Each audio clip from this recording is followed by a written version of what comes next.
Монгол улсуудаас КОП 27 олон улсын хурал зохион байгуулалттай холбоотой нийтийн тээврийн үйлчилгээ хэрхэн зохион байгуулах талаар холбогдох албаны төлөөлөл та бүхэн өнөөдөр мэдээлэл өгнө. За ямар ч гэсэн эхний ээлжинд бол КОП 17 олон улсын хуралд нийтдээ нийтийн тээврийн 13 аж ахуйн нэгж байгууллагын 100 гаруй тээврийн хэрэгсэл үйлчилгээнд гарна. За энэ үйлчилгээ 8 сарын 17-ноос 28-ны хооронд нийслэл Улаанбаатар хотод нийтдээ 17 чиглэлээс үйл ажиллагаа явуулах юм. За энэ 17 чиглэл бол Монгол улсуудаас олон улсын КОП 17 хуралд оролцохоор ирсэн нийтдээ нэг 6000 орчим төлөөлөгчдөд үйлчлэх 17 чиглэл байгаа. Энэ 17 чиглэл маань КОП 17 нийтдээ 36 зочид буудлыг холбосон ийм чиглэлүүдээс өглөө 6-аас 11 цагийн хооронд бол 10 минутын зайтаагаар үйлчилгээ явуулна.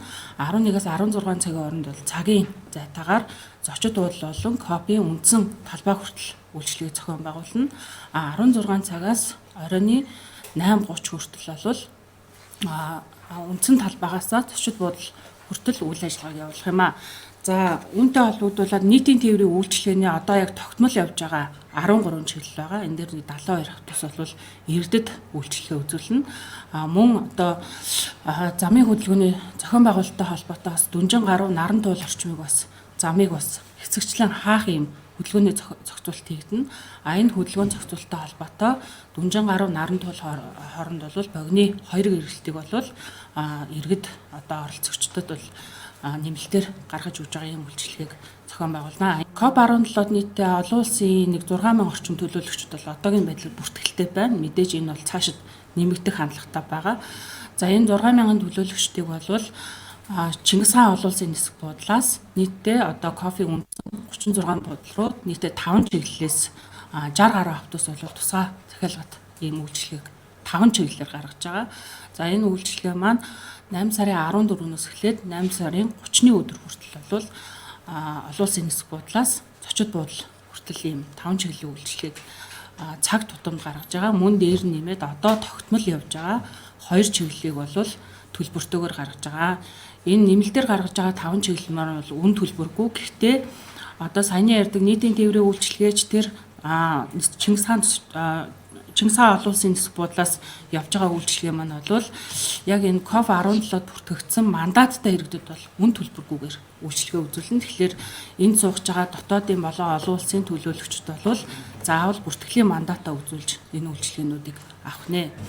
За мөн энэ КОП 17 олон улсын хуралд бол нийтдээ одоогийн байдлаар гадаад харилцааны яамнаас бол нэг 150 орчим өндөр хэмжээний айлчлал хийх төлөөлөгчд ирнэ. За энэ төлөөлөгчдийн бүрэлдэхүүнийг бол бид нар бас тусгай суудлын машинаар хангах Монгол улсын талын үүрэг байгаа. Энийг бол төрийн болон орон нутгийн өмчийн нийтдээ нэг 150 орчим суудлын машинаар тусгай бас замын хөдөлгөөний зохицуулалт хийж үйлчилгээнд гарах ийм төлөвлөгөөтэй тээвэр зохион байгуулалтыг хийж байна. Яг энэ хичээлийн шинэ жилийг тухайн КОП 17 арга хэмжээтэй бол давхцж байгаа. За үүнтэй зэрэгцэд бол тухайн КОП 17 болох одоо чиглэлд маань өөрөө нарантуул болон дүнжин гаруй худалдааны төвүүд одоо ихээхэн одоо яг төвлөрсөн байгаа нэг зэгт. За үүнтэй холбогдуулаад бол тех сондгоон улсын дугаарын сүүлийн орон тех сондгоогоор явуул арга хэмжээг авч байгаа. За ер нь жилийн тоо статистик мэдээллийг харахад бол өмнөх оны 7 сарыг энэ оны өнгөрсөн 7 сартай харьцуулахад бол яг энэ дэлгэцэнд гарч байгаачлан одоо 11%-аар нэмэгдсэн байна. За энэ байдлаар бол зочид хөдөлгөөн бол 8 сард 7.3, 9 сард 10.8%. За ингээд энэ байдлаараа энэ тех сондгоон зохицуултыг хийхгүй бол төгжрөл ачаал VCR үзүүлэлт маань 2.6 руу чиглээд 7-оос доошоо км цагийн хурдтай төгжрөл ачаал үүсгэр байгаа. За үүнээс урьдчилан сэргийлээд тех сондгоогоор явуулах захирамж гарсан. За ингэснээр бол VCR үзүүлэлт маань 1.4-өөс 1.1-ээс 1.4-ийн хооронд буюу 12-аас 16 км цагийн хурдтай явах нөхцөл боломж үүснэ. Шуурхай штаб яг КОП 17 үе буюу хичээл сургууль орохтой холбогдуулаад замын хөдөлгөөний удирдлагын төв дээр ажиллана. За тухайн ажлын үед бол замын хөдөлгөөний нөхцөл байдлыг хянаж осолсаад онцгой нөхцөлийн үед бол арга хэмжээ авч хэрэгжих тал талын байгууллагууд сууж байна 24 цагаар. За замын хөдөлгөөний төгжрөл ачааллыг бууруулах талаар авах хэмжээний хэрэгжилтийг хангаж ажиллана. За дүүрэг тус бүрт хичээлийн шинжилтийн өргөдсөн худалдааг бас зохион байгуулж байна. Аль болох төвлөрлийг бууруулах зорилгоор за тэгээ мөн төрийн албаа агчдын цалинг одоо яг хичээл шинжилтээ давхцуулж олохгүйгээр урьдчилж наан нь олгоснороо тухайн одоо бэлтгэл ажлыг хангах боломжийг бүрдүүлж ажиллах гээд ийм бүлэг зохион байгуулалтын ажлуудыг хийж байна. Арга хэмжээ болох байршлын ойролцоох зогсоолуудыг хаана за яг дэлгэцэнд харагдж байгаачлан одоо энэ томоохон төвлөрөл үүсэх Нарантуул, Дүнжин гаруй, Шин Зуайл гэх худалдааны төвүүдийн зогсоолыг хаана.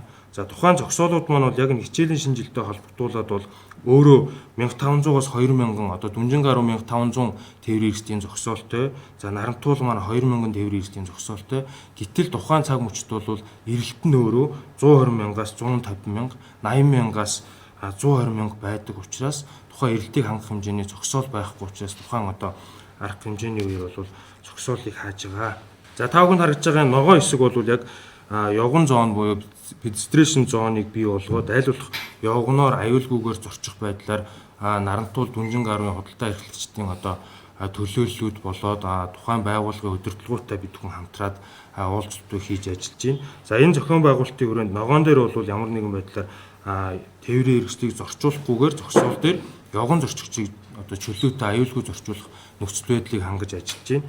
За цэнхэр дээр нь бол тулгуур эрхтний бэрхшээлтэй хүн таних тэмдэг өгөхөд тээврийн эрхслийн зогсоолыг төлөвлөж байна. За учир нь үндэ гэхээр нөгөө нийтийн тээврээр маань энэ тусгай хэрэгцээтэй иргэд маань зорчих боломж нь бас хомс учраас эрхтгч байдлыг хангах үүднээс ингэж төлөвлөж байна. За улаан дээр байгаа хэсгээр бол Ч30, М5 за дээрэс нь богино эргэлтийн 2 маршрутыг төлөвлөн за иргэддээ илүү хүртээмжтэй байдлаар тухайн нарны зам дагуух зөрчил хөдөлгөөн дээр одоо нийтийн тээврээр үйлчлүүлчихэд зам хөндлөн гарах тэдгээрийн аюулгүй байдлыг хангах зорилтын хүрээнд за тухайн зогсоол руу бол шинээр зогсоол төлөвлөөд ингээд тээврийн хэрэгслүүдийг нийтийн тээврийн хэрэгслүүдийг орж үйлчлэгээ үзүүлэхээр төлөвлөө ажиллаж байна.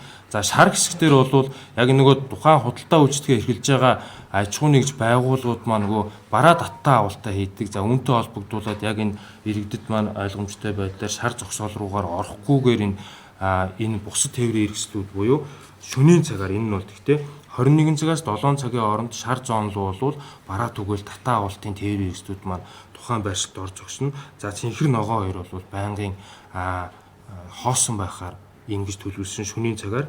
За ер нь бол бидний зорилго бол яг энэ төвлөрсөн эдгээр цэгүүд дээр аль болох хувийн автомашинтайгаар иргэдээсээ зорчихгүй байхыг уриалсан нийтийн тээвэр болон явганаар зорчих нөхцөл боломжийг бүрдүүлэх зорилгоор ажиллаж байна. Тэгэхгүй бол хувийн автомашинтээр тухайн чиглэл рүү зорчих юм бол одоо аль аль нь төгсрөх эрсдэлтэй байгаа учраас иргэд та хүмүүс зүгээр ойлгож хүлээж авч за мөн холбогдох тээврийн цагдаагийн албаны шаардлагыг биелүүлэн хязгаарлалтай гудамж зам зогсоолууд руу зорчихыг бас хүсэж байна. Таны танилцуулган дээр гарсан хязгаарлалт бүхий хэсгүүд дээр хязгаарлалтанд ороогүй тээврийн хэрэгслүүдийг зохих холбогдох байгууллагаас гарсан зөвшөөрлийн хүрээнд нэвтрүүлэх юм арга хэмжээг зохион байгуулж ажиллана. За ер нь бол зочид төлөөлөгчдийн тоо түрүү хэлсэндээ 6000 гаруй гээд ингээд нэг 36 орчим зочид буудал дээр нь бас бусад сонирхогч энэ үйл ажиллагааг сонирхож байгаа олон улсын байгууллагуудын төлөөлөлд бас